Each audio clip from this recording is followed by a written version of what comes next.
أعوذ بالله من الشيطان الرجيم بسم الله الرحمن الرحيم إن الحمد لله نحمده ونستعينه ونستغفره ونتوب إليه ونعوذ به من شرور أنفسنا ومن سيئات أعمالنا من يهدي الله فلا مضل له ومن يضلل فلا هادي له ومن يضلل فلن تجد له وليا مرشدا والصلاة والسلام على خير الأنام Muhammad bin Abdullahi wa alihi wa sahbihi ajma'in. Ìkẹ́ Ọlọ́run àti ọlá rẹ̀ kó máa bá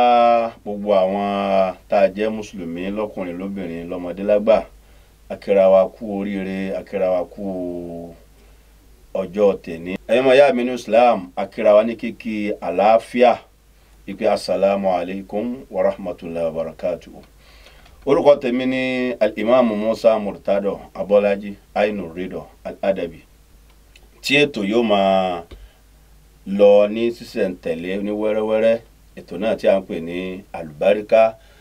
tí àwọn Alubarika Travels and Tours tí wọ́n ṣe alágbàtẹrù ètò náà. Káti ẹ̀gbẹ́ látorí pé kí ní jẹ́ Alubarika gan, máa hi Alubarika tí àlùfáà wa Sha'rawi tí wọ́n sọ fún wa pé Alubarika gan kí là ń pè bẹ́ẹ̀. Alubarika ni oni iya jundun khafiyun min junudillah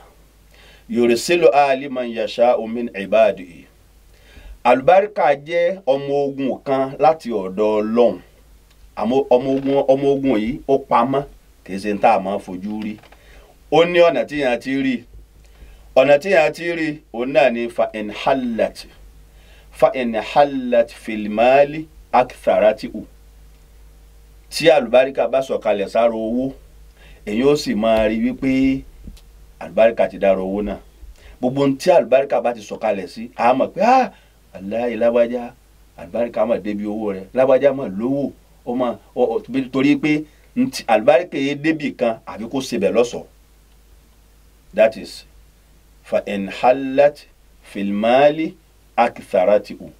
Àkọ́kọ́ nù ni. Ẹlẹ́ẹ̀kejì ń bẹ wafili waladi asilahatihu. Wafili waladi asilahatihu. T'Alubarika bá dára ọmọ téèyàn bí, yóò sì sọmọ náà dọ́mọ rí, yóò sọmọ náà dọ́mọ Alubarika, yóò sọmọ náà dọ́mọ abiyì, yóò sọmọ náà dọ́mọ tá yóò máa fọlá rẹ̀ tọrọ láwùjọ. Ipe kọlọ̀njà àánú dàbí lágbájá, kọlọ̀njà àánú òjọ tàmàdù, kọlọ̀njà àánú dàbí bàbá Kamali, kọlọ̀njà àánú dàbí bàbá Lágége, kọlọ̀njà àánú dàbí bàbá wa Sheikh Abdulaziz Alubarika, kọlọ̀njà àánú dàbí àwọn mọ̀nyán bẹ́ẹ̀. Kò sí tó jó rí bẹ́ẹ̀ o. Alubarika tó dára wọn láyé fi ń sọ pé a fẹ́ dàbí lágbájá, a fẹ́ dàbí tàmàdù. Wa fil jasadi quwwatihu. Bá Alubarika bá dárí èèyàn, yóò sì sọ ara nìdá lágbára. Torí pé Alubarika ti wí lẹ́ẹ̀kan gẹ́gẹ́ bí ìbẹ̀rẹ̀ ọ̀rọ̀ wa pé iya jundun khafiyyun min junudillah yursilu Allahu liman yasha'u min ibadihi. Alubarika yìí nǹkan kan tó pamọ́ nínú ọmọ ogun Ọlọ́run tó ṣe yí pé Ọlọ́run a máa fi ránṣẹ́ sí àwọn ẹ̀dá tí wọ́n jẹ́ ẹrú rẹ̀. Ó dà gẹ́gẹ́ bí gbígbà tí èèyàn bá kán oògùn ẹyọ kan báyìí, tó bá ti kán síyàn lára, ó ti dárò ń tọ̀ náà nù ni. Wa fil waqti ammaratihu. Tó bá débi ìgbésẹ̀ ayé ẹni, yóò sì sọ ẹ̀mí ẹni, yóò sọ di ẹ̀mí alálùbáríkà. Nítorí pé ẹlòmíín bẹ ó lo 100 ọdún tí ò bá sálùbáríkà kan nínú ìgbésẹ̀ ayé rẹ̀, yóò kàn ló gbọ́rọ́gọ́dọ́. Lágbájá tí wà láyé, ẹnìkan kò tiẹ̀ mọ̀, kò lápanú ayé. Ó wáyé ẹnìkan mọ̀ pé wá, ó tún lọ ẹnìkan tó mọ̀ pé lọ. Kò sálùbáríkà nínú ìgbésẹ̀ ayé rẹ̀. Ẹlòmíín wá ń bẹ kò lójú, ẹlòmíín gan lójú 50 lọ. Ọdún mélòó là Nábì Ìsá lò? 33 years. Ẹwà Alubarika rẹ̀ bó ṣe káàkiri gbogbo ayé tó fi wí pé wa salamun alayya yawma wulidtu wa yawma amutu wa yawma ub'athu hayyan. Alubarika ọmọ jẹ́ tóun níjọ́ tí wọ́n bí wọn, níjọ́ tó wọn lò láyé, àtijọ́ tó wọn tún kú ń bẹ. Alubarika yẹn ló fi dàbí ìgbà tí ò sá Ànábì Ọlọ́run mi máa fòun náà. Ànábì Ọlọ́run náà sì ni ẹ wo Ànábì wa Muhammad. Alubarika là á fi ń gbọ́ wọn Ànábì ní gbogbo ibikíbi láyé. Ibi tẹ́ ẹ̀ràn kàpẹ́ ti gbọ́ pé sallallahu alayhi wa sallam, ẹ̀ tún máa gbọ́ ń bẹ̀ wípé wọ́n máa tún dárúkọ ẹnìkan láàyè yìí, tálẹ́ńtọ̀ ọ̀hún Ànábì Muhammad náà ni. Alubarika ni wọ́n ń pè bẹ́ẹ̀ o. Wa fil qalbi as'adatihu. Tá Alubarika bá dé ibi ọkàn ọmọ Ànábì Ádámà, yóò sì sọ ọkàn náà dolóríire. ní tí wọ́n ń pè ní kọ́kẹ́yìn dolórí náà ni wípé ẹ̀mí rẹ̀ rọ̀ fún tọlọ́hun kẹ́mi èèyàn rọ̀ fún tọlọ́hun kẹ́mi èèyàn rọ̀ fún wípé kan sọ pé báyìí lọ́lọ́run wí kó sì má tako kẹ́mi èèyàn rọ̀ fún wípé nta Ànábì Muhammad wíre o sallallahu alayhi wa sallam kó sì má tako kẹ́mi èèyàn rọ̀ fún wípé yìí tí wọ́n wí ọ̀rọ̀ Ọlọ́run ni ẹni tí ò bá di sálùbáríkà nu ọkàn rẹ̀ yìí máa tako ọ̀rọ̀ Ọlọ́run ni àní ẹ má dáhùn afáàní lóhùn èwo ló lálẹ́ kìyàmọ̀ tó bọ̀ nù wọn lé àlìjánná ń bẹ bí báyìí iná ń bẹ bí báyìí ta ló débẹ̀ tó rí alukurani ló já mọ̀ bí àlìjánná ti rí alukurani ló já mọ̀ bí iná ti rí níta wá ń pè lálùbáríkà òun náà ni tó ṣe wípé tọ́lọ́run bá ti fi sọ̀rọ̀ èèyàn ó ti bù sí i ẹnìkan sọ̀rọ̀ wọ́n gbá létí ẹnìkan sọ̀rọ̀ wọ́n ní ẹgbọ́n lọ́run tóbi àwọn kan sára sí i ó yẹ kéèyàn ó mọ̀ láàrin ní wípé àlùbáríkà ló dáre ń tọ̀hún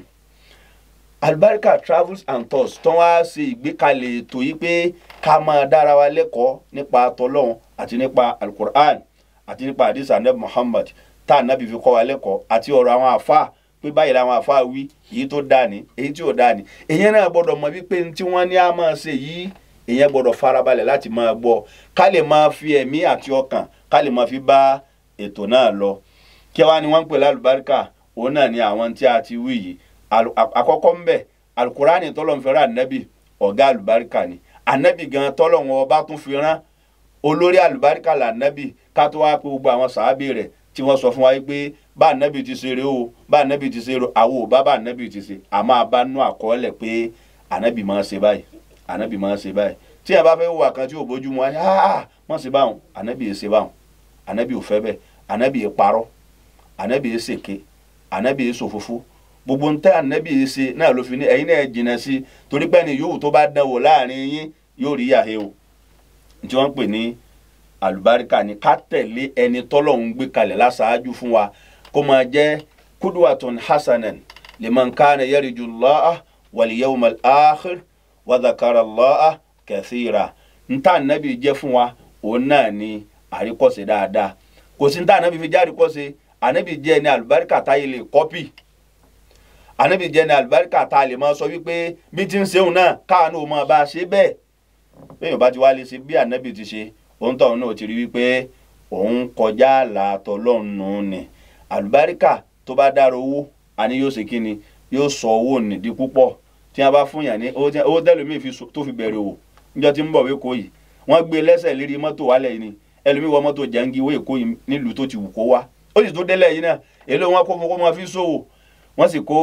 owó tó kó fẹ́ lómi níjọ́ náà lọ́hùn ó lè má ju bíi 1000 naira lọ 1000 naira náà ló mà dìgbà ló dirú ló dìgbà tẹlómi náà wà dẹni tí ń nílé epo ẹlòmíì náà wà dẹni tí ń kọ́lé mọ́lé nígbà tí àlùbáríkà wọ̀ ẹlòmíì wà ń bẹ lóye nígbà tí àlùbáríkà ò sí lọ́rọ̀ tiẹ̀ wọ́n sì kó owó tó owó fún millions of money owó náà sì parẹ́ mọ́ lọ́wọ́ kò sí àlùbáríkà ń bẹ kò jórí ní tó fẹ́ fi owó náà tọ́ka pé tí mo ṣe rè torí pọ́lọ́hún ò fi àlùbáríkà sí tó bá fi àlùbáríkà sí mọ́ èyí ò máa tọ́ka pé lágbájá báyìí èmi mo kọ́ ní kéwù lágbájá báyìí wọ́n tara àmì náà dàáfà lágbájá báyìí wọ́n tara àmì náà dèèyàn èyí ò máa rí nǹkan bẹ́ẹ̀ tọ́ka sí látara àlùbáríkà tí ń bẹ lára àmọ́ yẹn látara àlùbáríkà tí ń bẹ lára owó òun náà ni pé mo fowó sí nǹkan báyìí èèyàn báyìí náà ló tún déèyàn lára tèmi náà àlùbáríkà owó nù àmọ́ yìí tí ò já àlùbáríkà fún yẹn ni ká máa pẹ́ lágbájá ẹ̀sìn ló lówó àti ẹ̀rí lára rẹ̀ pé lówó ẹ̀sìn ni wọ́n ló mọ́ ti ń lọ àwọn lówó òun yìí kàn múra ni kì í múra kò tó jẹ nǹkan rí kí wàá láǹfààní owó tí ń bẹ lára rẹ̀ àlùbáríkà owó ni ò hàn lára rẹ̀ kò já yóò lè fọlẹ̀ tọrọ pé ọlọ́run jẹ́ mi náà lówó bíi lágbájá ọlọ́run jẹ́ mi náà jáwọn ọmọ mi ó lówó bíi tàmọ̀dò nítorí pé wọn ò rí àpẹẹrẹ tí wọ́n lè fi tọrọ lára rẹ̀ pé lágbájá yìí náà máa lówó tàmọ̀dò náà máa lówó ẹlòmíín bí owó rẹ̀ tó nǹkan ayé sì ń fọlá rẹ̀ bẹ́ lọ́n torí pé ìwọ̀n abowó tó nìní àlùbáríkà já ju owó nì lọ wọn á ń fọlá rẹ̀ tọrọ pé ọlọ́run já náà lálùbáríkà bíi lágbájá já lálùbáríkà bíi tàmọ̀dò tábà lọ́wọ́ náà Al-Qur'ani dáadáa àwọn àìkàn kan bẹ tọ́lọ́run fúnra rẹ̀ dárúkọ pé àwọn eléyìí o èmi ọlọ́run fa àlùbáríkà sí nínú Al-Qur'ani tó fi rán Ànábì wa Muhammad nínú Suratul Waqi'ah ọlọ́run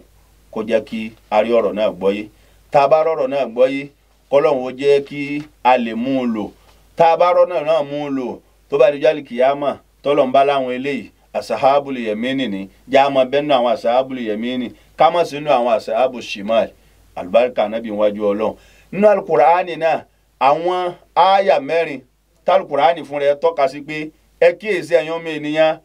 ó yẹ kẹ́ ẹ kíyèsí àárín ni mímí ọlọ́run ti ń sọ láàmì afárá aytum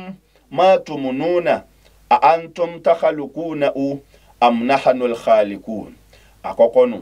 ẹlẹ́ẹ̀kejì afárá aytumul ma alladhi tashrabuna a antum anzaltumuhu minal muzni am nahanul munzilun ó di méjì. ẹlẹ́ẹ̀kẹta afárá aytumun nara allati turuna a antum ansha'atum shajarataha am nahnul munshi'un ó di mẹ́ta. ẹlẹ́ẹ̀kẹrin afárá aytum ma tahruthuna a antum tazra'una am nahnu zari'un. ẹ máa yá mi nínú Islam, ẹ máa yá mi nínú ẹ̀sìn. a gbọ́ kíkà àyà kùránì náà lónìí tó bá di ọjọ́ mẹ́jọ pẹ̀lú ògo ọlọ́run báàlù kùránì TV a máa ṣàlàyé ẹ̀ fúnra wa ọlọ́run jẹ́ àjùjọ́ mẹ́jọ lọ. àtẹ̀mí àtẹ̀yìn àti àwọn tí wọ́n ṣe olùgbọ̀wé ètò yìí Albarika Travels and Tours Hajj and Umrah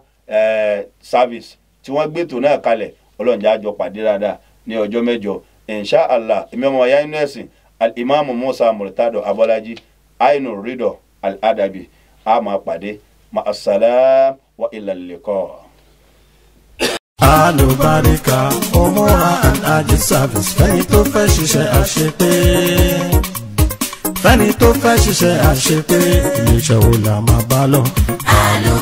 Barikatul Barakati lil hajj wal umrah iléeṣẹ́ Albarika hajj and umrah services ni wọ́n ń ké sí gbogbo ẹ̀yin tẹ́ ti ṣe tán láti rin ìrìn àjò mímọ́ lọ sí Mẹ́kà umrah lẹ́yìn fẹ́ lọ ni àbí hajj lẹ́yìn fẹ́ dé tètè máa bọ̀ ní iléeṣẹ́ Albarika. gbogbo ohun tí ń mú ìrìn àjò rọrùn láti ilẹ̀ yìí títí dọ̀hún gbogbo ẹ̀ ti wà nínú ètò ilé gbígbé ni ziyara nílé lọ ni kódà àwọn àlùfáà tí wọ́n kájú ẹ̀ ni wọ́n jọ ń ṣiṣẹ́ àdéhùn ló jẹ wọ́n lógún tí ẹ̀yin náà bá ti mú àdéhùn yìí ṣe lílórí àbọ̀rẹ́ ni yóò já sí àwọn tí wọ́n ti bá wọn lọ rí ni wọ́n ròyìn fáwọn tí ò tí ì bá wọn lọ wípé tẹ́ ẹ bá wọn lọ ìrọ̀rùn ló máa já sí títí darapọ̀ mọ́ Albarika hajj and umrah services installment payment is allowed. iléeṣẹ́ Albarika wà ní nọ́mbà 11B Amadu Close Maikan bus stop Ẹgbẹ́dá Lagos tàbí kẹ́ ẹ pè wọ́n sórí 08170859436 àti 08160227742 àti 08021023090. Albarika ìwọ là ń bá lọ o.